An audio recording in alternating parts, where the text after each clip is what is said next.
Hey everybody, I'm Cassie. And I'm Dan. We're senior designers on Halo Wars 2, and we're here to help you get into your first game of Blitz. Okay, there's two types of ways to get into a Blitz match. There's Quick Match, and there's also the Find Match menu. Quick Match will jump you straight into a 2v2 game with your currently favorited leader. The Find Match screen will allow you to choose exactly what kind of size game you want, from a 1v1 to a 2v2 and a 3v3. It will also allow you to pick your leader along with your teammates, just to make sure not everybody goes cutter. Okay, so I've got into my first game. What do we do now, Cassie? Well, now it's time to get your units straight out onto the battlefield. Blitz is all about capturing control zones. When you and your team control more zones than your opponent, you're scoring points, and the goal of Blitz is to score 200 points to win. Whoa, what was that energy drop thing? Energy is the primary currency in Blitz, and you are constantly ticking up on your energy, which you'll use to spend to play cards.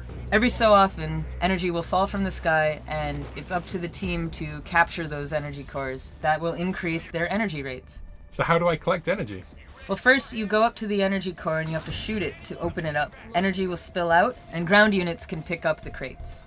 So if I capture some energy crates, it will also increase your energy rate if you're on the same team? That's right. We can work together, and some people can hold the points and some people can be farming energy. Well, Dan, it looks like you've got a great opening hand. Right, let's get some units onto the field. Every deck in Blitz is 12 cards, so you've got 4 cards in your starting hand and 8 more waiting to be played. Whenever you start a Blitz game, your hand is shuffled, but after you start playing for a little bit, those cards will start coming back in a very determined order. So cycling's really important. So if I have a starting hand with cards that are way too expensive to play, I can just cycle them out and get cheaper cards instead. That's right. So something I like to do at the start of the games is have a quick peek of what my opponent's starting army is. Do I have any counters to that army? And if so, can I afford them now? I think that's a really great strategy. It's unique in Blitz that you can see units through Fog of War. Our other game modes like Deathmatch and Domination, Fog of War is one part of the strategy where you have to scout out ahead of time, and it's a very core concept to RTS.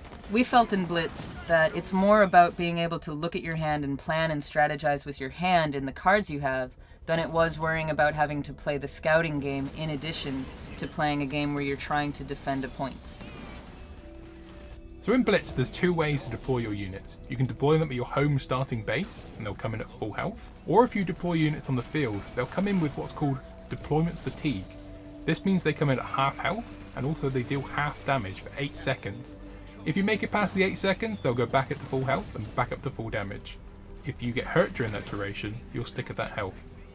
Dealing with deployment fatigue is a strategic choice, because if you bring them into the full battle, that means you really needed them out at the time. Sometimes it's great to bring out a counter unit just when you need them, even though you know you might sacrifice him. Other times, if you've got a lot of free time or you want to move to a different control point, I highly recommend that you spawn your units back at your base. Blitz uses the same leaders as all the other game modes in Halo Wars 2. Each leader comes with a starting deck with a selection of generic cards and leader-specific cards. Who's your favorite leader, Dan? Has to be Atriox, man. Well, let's go back and make a new Atriox deck. Cool, let's do it. This is Atriox's starter deck. We tried to build a player to be able to play fairly defensively. You can see that in this deck, you've got Atriox's Bulwark, which is a healing card. You've got Scorch Mines, which are landmines that you can put down before the enemy approaches you. And we've also built him out with the Blisterback Artillery to kind of lead the back line, and his special unit card, the Ironclad Hunters. They have the Guard keyword. And Guard is a keyword where this unit will take all the damage that other units, and protect other units around him. So if I'm not careful, that unit dies really fast. He can do, but he can also be a perfect counter to really high damage skill shots. Okay, so I'm pretty happy with that. I've got Eradication, I've got Atriox's Chosen, and Scarab Assault. One more thing, have you thought about changing up your starting army? Ooh, good point. How do I do that? Go back in to edit your deck, and down on the lower left there you can see that you have the Warlord starting army right now, but you can swap that with the Y button. He's also got the Bulletproof starting army, which starts you off with just a couple extra options. Let's try it out. You wish to test your skills with me? Very well.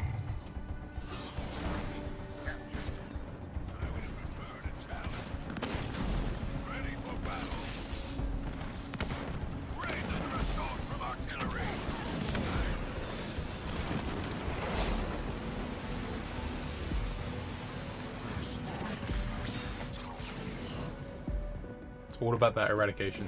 Oh, that is a strong leader power.